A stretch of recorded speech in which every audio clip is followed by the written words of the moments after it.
चलिए अभी हम जानेंगे रासायनिक साम्य क्या होता है, उत्क्रमणीय अभिक्रिया क्या होता है।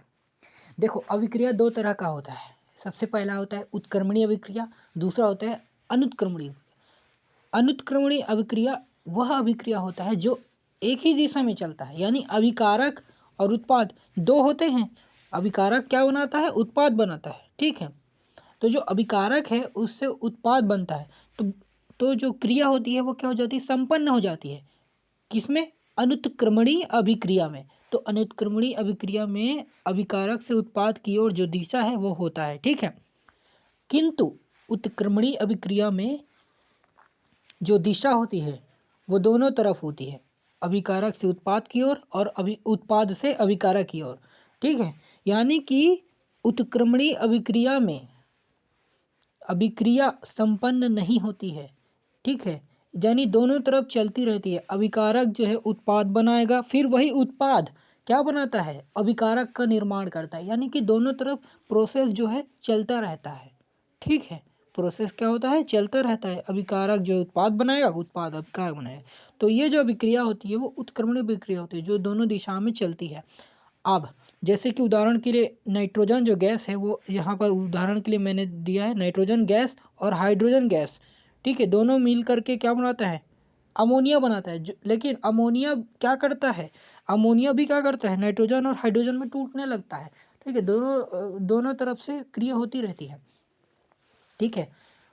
पर उत्क्रमणीय अभिक्रिया में क्या होता है कि एक ऐसी स्थिति भी आती है जिसमें क्या होता है कि जो अभिकारक होता है उसका उत्पाद में परिवर्तन होने की जो दर होती है, ठीक है, उसका जो वेग है, वेग बोलो, ठीक है, वेग बोलो या दर बोलो, सेम है, ठीक है। तो अभिकारक से उत्पाद में जो परिवर्तन होने का जो दर होगा या वेग होगा, वो उत्पाद से अभिकारक में जो बदलने का जो वेग या दर है, दोनों लगभग क्या हो जाते हैं, समान हो जाते हैं, ठीक है। दोनों एक ही स्टेज में पहुंच जाते हैं, ठीक है। तो इस स्थिति को क्या बोलते हैं, रासायनिक साम्यावस्था की स्थिति बोलते हैं, ठीक है। रासायनिक साम्यावस्था इसलिए बोलते हैं क्योंकि ये जो है रासायनिक अभिक्रिया है, रासायनिक अभिक्रिया में साम्यावस्था की स्थापना हो रही है, इसलिए इसको रासायनिक साम्यावस्था की स्थिति में बोलेंगे, ठीक है। तो यहाँ पर उदाहरण में ही क्या बोलते हैं कि जो नाइट्रोजन और हाइड्रोजन है वो जिस वेग से अमोनिया बनाएंगे, उसी वेग से अमोनिया जो है नाइट्रोजन और हाइड्रोजन में विभक्त होने लगेगा, ठीक है, रासायनिक साम्यावस्था की स्थिति में। यानी दोनों तरफ क्या होगा, एकदम सेम वेग होगा, ठीक है। यानी रासायनिक साम्य में दोनों का वेग स्थिर नहीं रहेगा, बल्कि वेग जो है गतिशील रहेगा, ठीक है।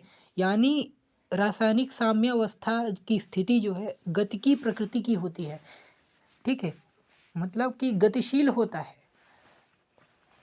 क्या होता है, गतिशील होता है, यह स्थिर नहीं रहता है। दोनों तरफ जो है वेग जो है समान रहता है, बस ये है। और रासायनिक साम्य जो है उत्क्रमणीय अभिक्रिया में ही स्थापित होता है, अनुत्क्रमणीय अभिक्रिया में स्थापित नहीं होता है, याद रखिएगा। यानी रासायनिक साम्यावस्था की जो स्थिति है वो किस अभिक्रिया के लिए है, उत्क्रमणीय अभिक्रिया के लिए है, अनुत्क्रमणीय अभिक्रिया के लिए नहीं है, याद रखिएगा, ठीक है। तो हम जिस चीज़ के बारे में पढ़ रहे हैं वह उत्क्रमणीय अभिक्रिया है, क्या है, उत्क्रमणीय अभिक्रिया है, ठीक है। अब रासायनिक साम्यावस्था के बारे में थोड़ा और जान लेते हैं। जो रासायनिक साम्यावस्था होती है वो तब होती है जब तंत्र जो सिस्टम है, जैसे कि यहाँ पर नाइट्रोजन से हाइड्रोजन जो अमोनिया बढ़ रहा है, तो ये जो जिस तंत्र में बढ़ रहा है पूरा सब चीज़ मिला करके वो क्या बोलेंगे, उसको तंत्र बोलेंगे। जो तंत्र है तो वो उसका जो दाब है, ताप है, रंग है, आकार है, ठीक है, सांद्रता है, सब क्या होगा, स्थिर होगा, क्या होगा, स्थिर होगा, ठीक है। तभी साम्यावस्था की स्थिति बनेगी, ठीक है। साम्यावस्था की स्थिति तब बनेगी जब दाब ताप सब ये क्या होंगे, स्थिर होंगे, ठीक है। ये हुआ पहला। दूसरा क्या है कि जो साम्यावस्था की स्थिति है वो बंद पात्र में होती है, ठीक है। बंद पात्र में ही उत्क्रमणीय अभिक्रिया संपन्न होती है, याद रखिएगा। बंद जो पात्र होता है उसी में ही उत्क्रमणीय अभिक्रिया संपन्न होती है, खुले पात्र में उत्क्रमणीय अभिक्रिया संपन्न नहीं हो पाती है। अतः हम ये कह सकते हैं कि जो साम्यावस्था की स्थिति है वो भी क्या होगी, बंद पात्र में, केवल बंद पात्र में ही होगी। ठीक है। और साम्यावस्था की स्थिति में अभिकारक से उत्पाद में परिवर्तन होने का जो दर है वो उत्पाद से अभिकारक में परिवर्तन होने के दर के बराबर होता है। ठीक है, यानी दोनों का क्या होता है, वेग जो है समान होता है। ठीक है। और रासायनिक साम्यावस्था की स्थिति में जो उत्प्रेरक होता है उसका कोई प्रभाव नहीं रहता है। ठीक है, उत्प्रेरक का इसमें कोई प्रभाव नहीं रहता है।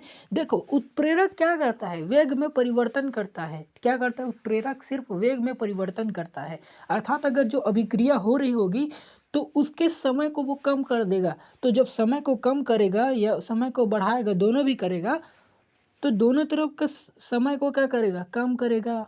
यानी अभिकारक से उत्पाद में जो समय लग रहा है उसको कम कर देगा, तो वही समय उत्पाद से अभिकारक में बदलने में लगेगा। यानी दोनों तरफ का जो समय है क्या हो जाएगा, समान ही हो जाएगा। अर्थात उत्प्रेरक अप्रभावित रहता है। ठीक है, यानी उत्प्रेरक का कोई प्रभाव नहीं रहता है रासायनिक साम्यावस्था की स्थिति में। ठीक है, तो यह है रासायनिक साम्य और उत्क्रमणीय अभिक्रिया के बारे में।